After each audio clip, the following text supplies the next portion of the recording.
Welcome to the Fantasy Throwdown Podcast, bringing you the latest updates from the world of sports, gambling, and pop culture. Because you can't have a show without hot takes or a Tiger King meme these days. Know what I'm saying?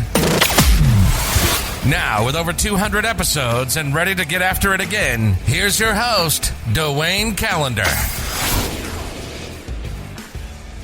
Hello and welcome to the show, everyone. Got a lot of news to go through for the NFL over the past few days, and gonna be talking a little bit of March Madness as well because the brackets are out.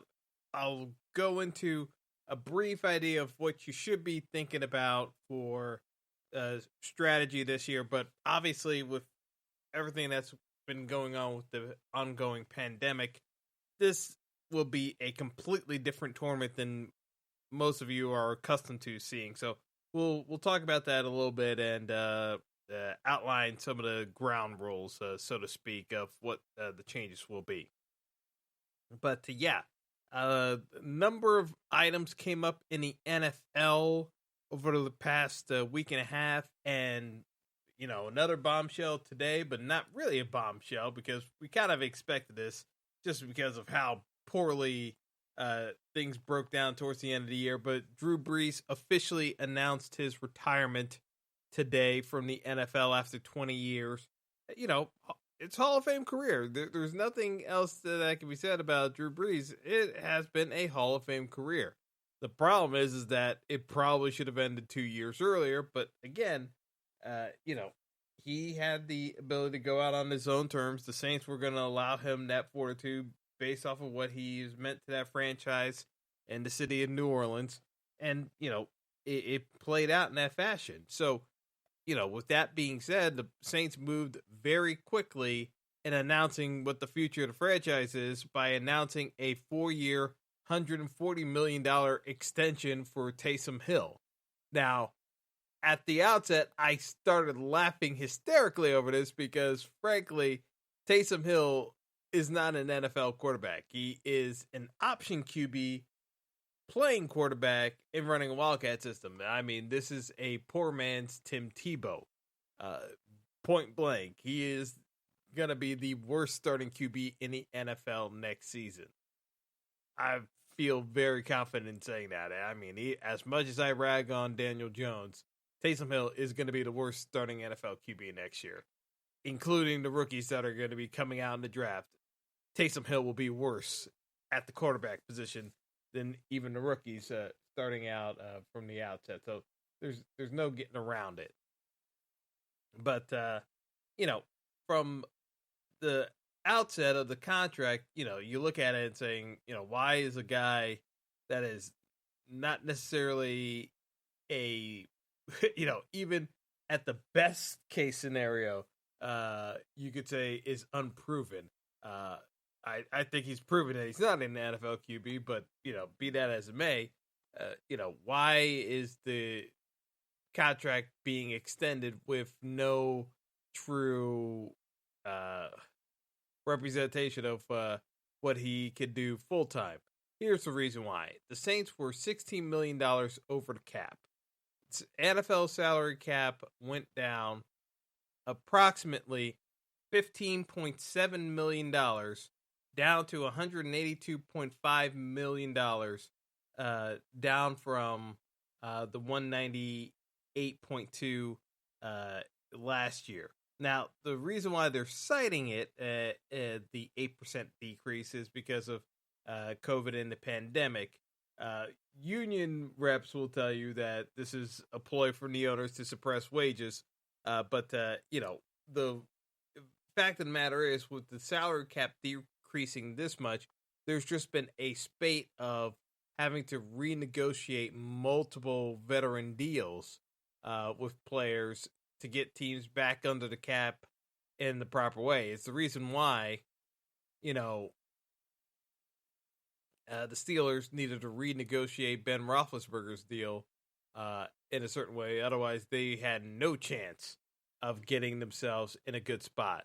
I mean, the Steelers were in really bad shape until Ben Roethlisberger agreed to a new deal to restructure his deal and convert his salary into a signing bonus to give him relief.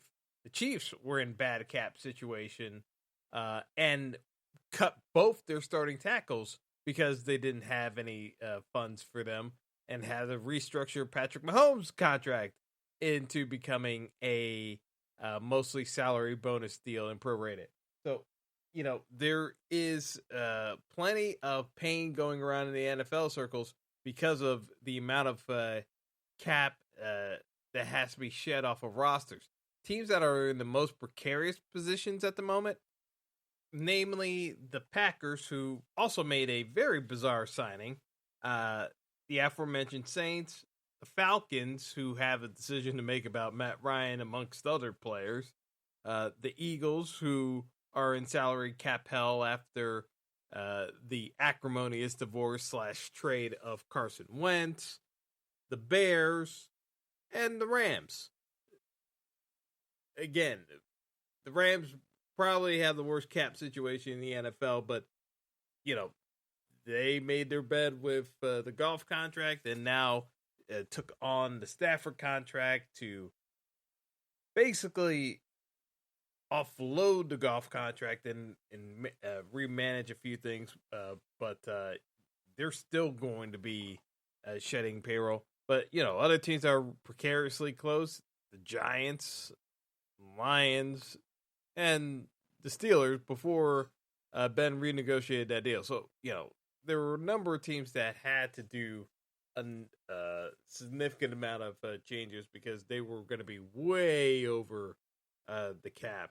So the Saints needed to renegotiate a couple of deals, and, they kind of turned this Taysom Hill extension into essentially avoidable deal every single year of the contract. So Taysom is basically playing a year-to-year contract, and he got more upfront money in terms of a signing bonus to make it palatable for him to negotiate it. Because, again, no other team is going to put Taysom Hill as their starting QB. So it's not like he had that much of a choice in the matter to begin with anyway. Yeah, so Taysom gets some more money up front. The Saints get the flexibility of being able to void his contract every year and to get themselves under the cap. So that's why the extension happened the way they did once Breeze announced his retirement today. So you have that signing. Then you have the Packers making a signing that I, for the life of me, am scratching my head over. Aaron Jones gets re-signed by the Packers at so it's a 4-year contract extension worth $48 million. Now, the issue with the Packers is, they spent a second-round pick on A.J. Dillon to replace Jones at the outset when they made this made the draft last year. The whole point of not getting Aaron Rodgers a wide receiver last year was to draft A.J. Dillon because you knew you had the cap situation with Aaron Jones.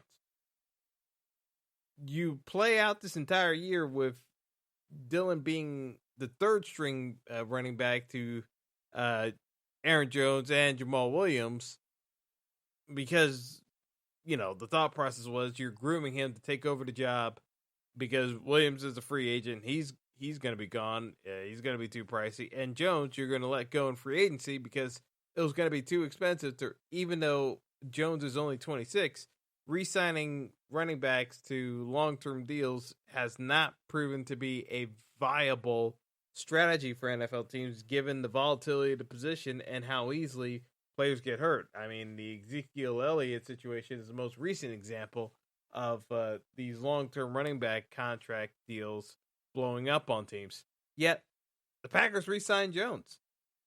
And as good as Jones is, economically, it doesn't make any sense. Why would you spend the draft capital on A.J. Dillon, who showed some signs of being very productive, to hamstring your cap situation with Jones and still not have any room to bring in additional wide receiver help for Aaron Rodgers. We're right back to the exact same problem we had at the outset with the Packers not having enough variety in their offensive attack, besides Devontae Adams and the running game with Jones, because the offensive line's getting more banged up. You don't have additional help on the way there. You don't have any cap space to bring in some fresh bodies at refresh that wide receiver core or bulk up the offensive line some more. You know, the Jones re-signing just really caught me off guard because I really would not have seen that as a likely scenario. And again, you know, AJ Dillon is a high valued prospect, but you know, at best he's going to be a backup running back to Jones, and that's the only way you can justify the deal Jones got. Is Jones has to be able to perform at a Pro Bowl level each year, because otherwise you wasted that entire capital you had available by using that first round pick on AJ Dillon that fashion. The second round pick on AJ Dillon early in the second. Jordan Love obviously was their first round pick, and again, that's another story in of itself for the Packers.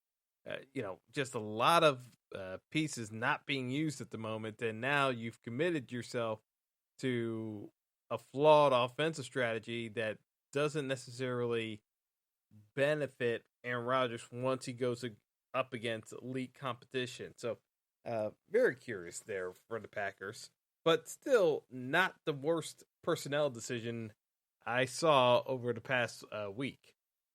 Of course, the honor of terrible contracts goes to the Houston Texans, because while you can take Bill O'Brien out of the Texans, you can't take the Texans out of the Texans. I don't know, but they did two whopper terrible signings. Christian Kirksey gets signed for a 1-year deal at $4.5 million.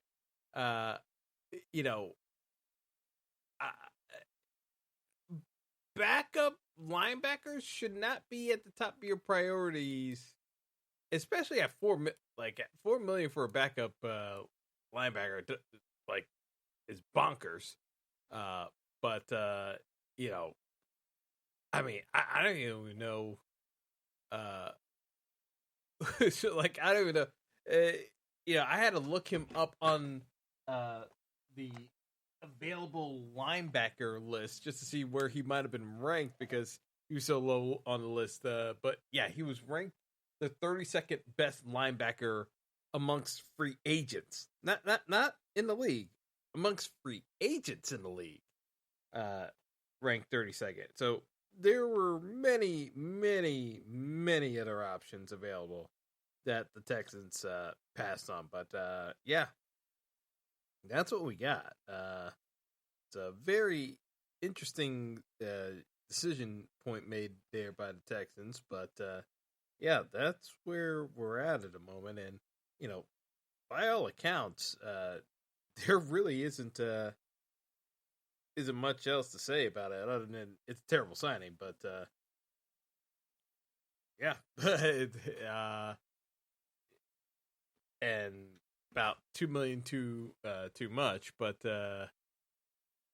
in addition to finding new ways of annoying Deshaun Watson, the Texans also signed Mark Ingram to a 1-year deal for $3 million to back up David Johnson, who's also on a terrible running back deal. Here's the thing. Mark Ingram's done. David Johnson's done. So you basically have two terrible starting running backs. Deshaun Watson is trying to get himself traded, but the Texans really have nothing for him to actually come back to at the moment in terms of what they're doing, because they don't have a solution for the wide receiver issues. They're going to be losing more guys. There's no getting around it. They don't have the money to bring back Will Fuller. even with the suspension Fuller got towards the end of the year, they don't have the money to bring him back realistically unless the suspension severely restricts Fuller's ability to get a new deal, which I with another team, which I doubt. I really do doubt. But the Texans are an absolute mess. they're just so many things, like, and paying $3 million for a backup running back at this stage when you're in a bad cap situation, just unbelievably dumb. For people who want to complain about J.J. Watt signing with the Cardinals, here's the thing: J.J. Watt's going to sell jerseys.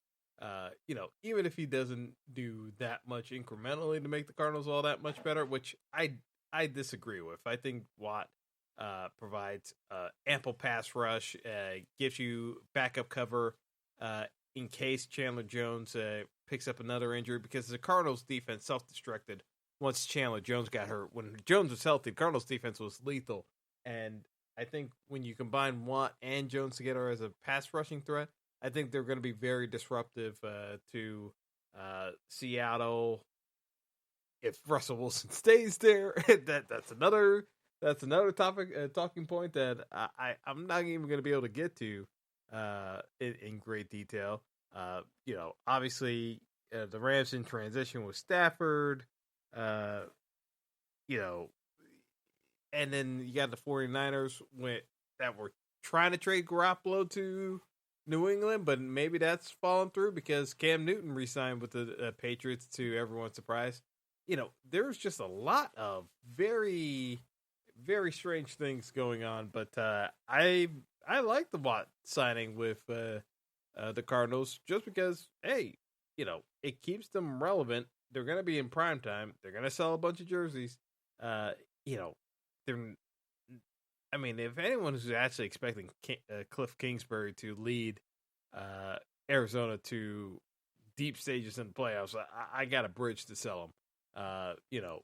They'll stay relevant. They'll be in the national conversation, and that's about all you're really hoping for if you're the Cardinals. You're not one of these teams that are actually expected to be championship caliber. You'll get a lot of press, but not actually championship caliber. So to me, the Watt signing makes a whole lot of sense from that standpoint. Be relevant, not necessarily successful, but you're going to be relevant. Meanwhile, the Texans are just circling the drain, bottom line. So, with some of these teams, you see the ones that are making smart decisions. The Buccaneers being able to get Levante David re-signed. It's very frustrating that some of these teams are still staying excellent. Oh, actually, the second runner-up to the Texans making terrible salary cap decisions. The Bears re-signing Cairo Santos to $3 million a year when he wasn't good for the Bears. Cairo Santos has been cut 5 times in the past 3 years. He played well enough last year, but he hasn't been nearly consistent enough to justify a 5-year deal as a kicker. The Bears franchise, fans are always hurt by kicking in general because of the climate, but Cairo Santos is not the answer long term. This is the money they should have been giving to Robbie Gould in the first place. Otherwise, Robbie Gould would have never left Chicago, and Robbie Gould is still a productive field goal kicker for the 49ers now. Could have been doing this all the time for Chicago. So just comical how things kind of work themselves out with these teams not learning their lesson and then making the mistake with someone else when they get buyer's remorse over some of the decisions they made. But yeah, be that as it may, we've talked about the NFL a bit, and yeah, we're going to talk about that Russell Wilson situation because the Russ to Chicago talk, the odds lines very much shifted, which caught my attention. I just can't see that one happening. But yeah, we're gonna have to talk about that one another time because we've gone a little bit over than what I was expecting to on the NFL talk. But yeah, a lot of comings and goings in the NFL with the salary cap, and there's going to be more friction to come as teams get closer because we got about another 4 days or so before the NFL has to get in compliance with the cap, and then we're going to see a major scramble amongst teams trying to sign quality players that are getting cut because they didn't want to renegotiate their deals. So plenty more to come, to be perfectly honest with you. All right, so NCAA brackets are out.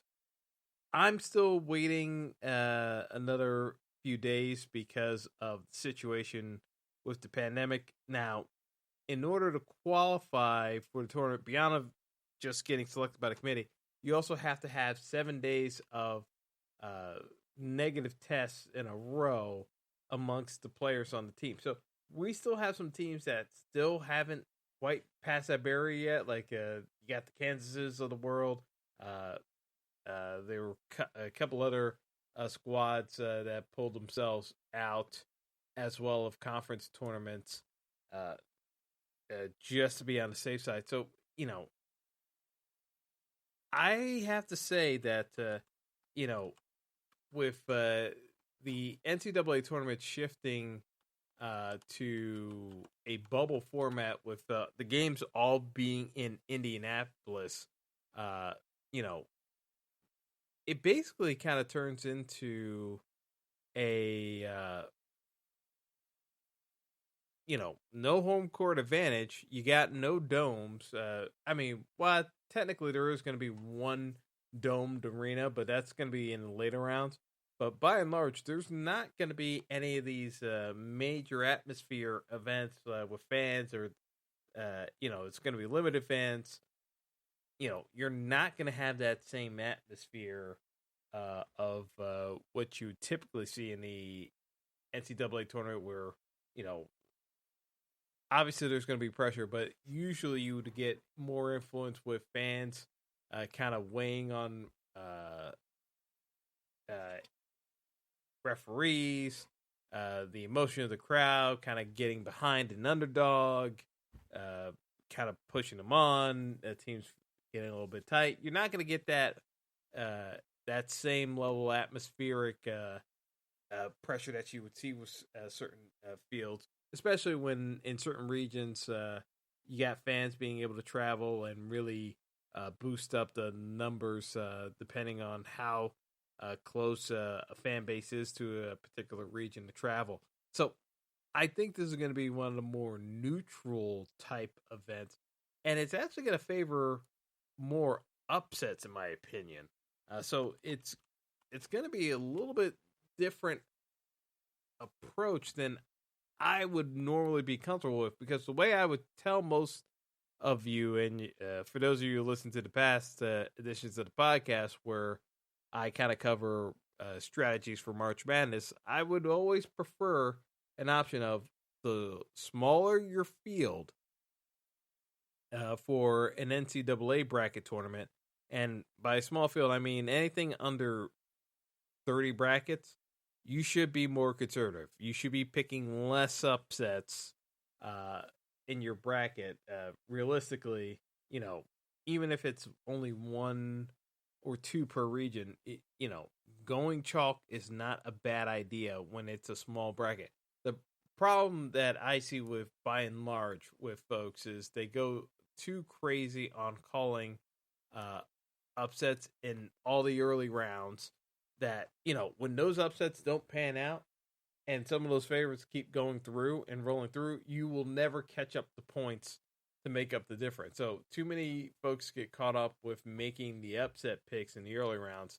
It never actually pans out where, you're getting the uplift of the upset. So like, yeah, you may hit on one or two of the upset picks, but if you pick like 8 of them in the opening rounds, and some of you like go way out and pick like a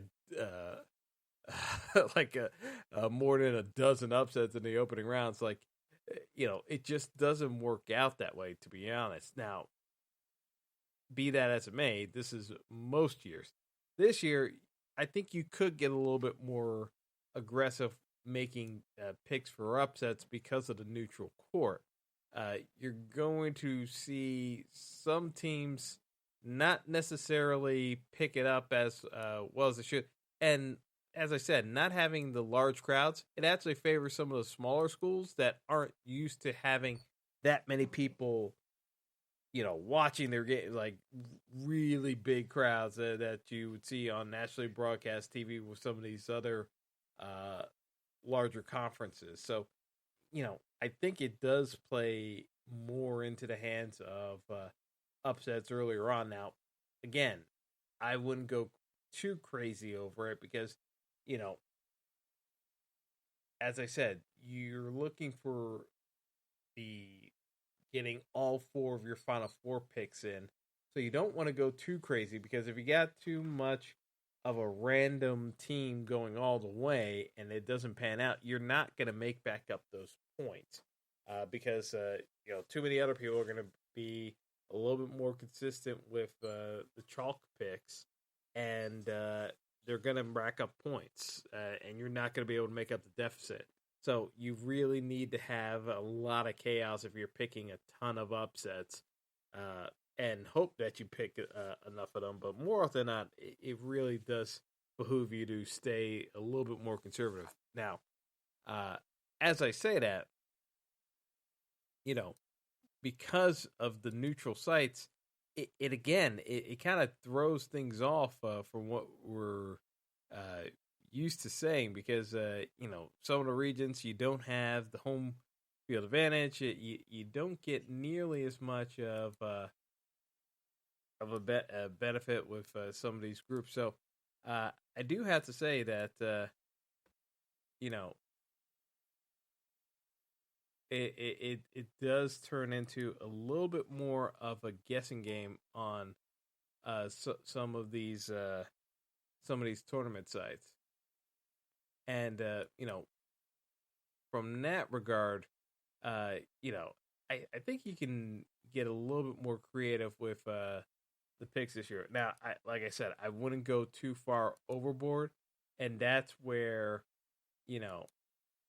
again, if you want to do one region where you're getting a little bit more chaos than the others, so be it. But I wouldn't go too far out there, because, again, with it being in a bubble format, it's going to be a lot more akin to what we saw in the NBA bubble, where, yeah, you might get a team or two that surprises, but more often than not, the best teams are going to be the ones coming out of it. So I do see some uniformity where the top seeds, and in particular the Big Ten schools, where they had the best overall conference this year, I see those schools kind of pulling through. I'm going to need to do more research as to how much I'm going to play off of the Big Ten schools, but it does kind of play more,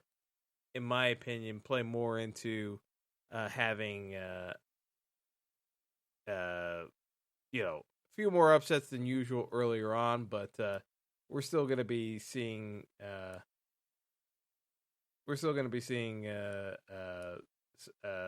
lot of familiar names towards the back end of the tournament. So,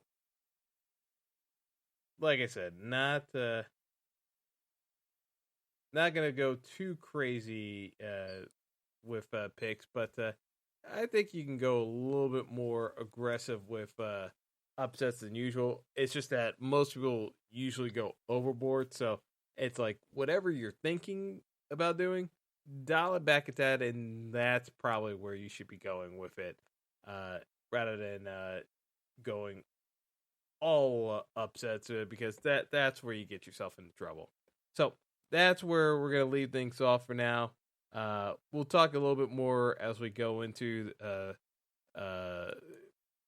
little bit further into the week with the actual breakdown by region, but quite a bit to come. So that's going to do it all for now, and stay tuned to the individual bracket regions that'll be coming out in the next few days. So have a good one, folks, and until next time.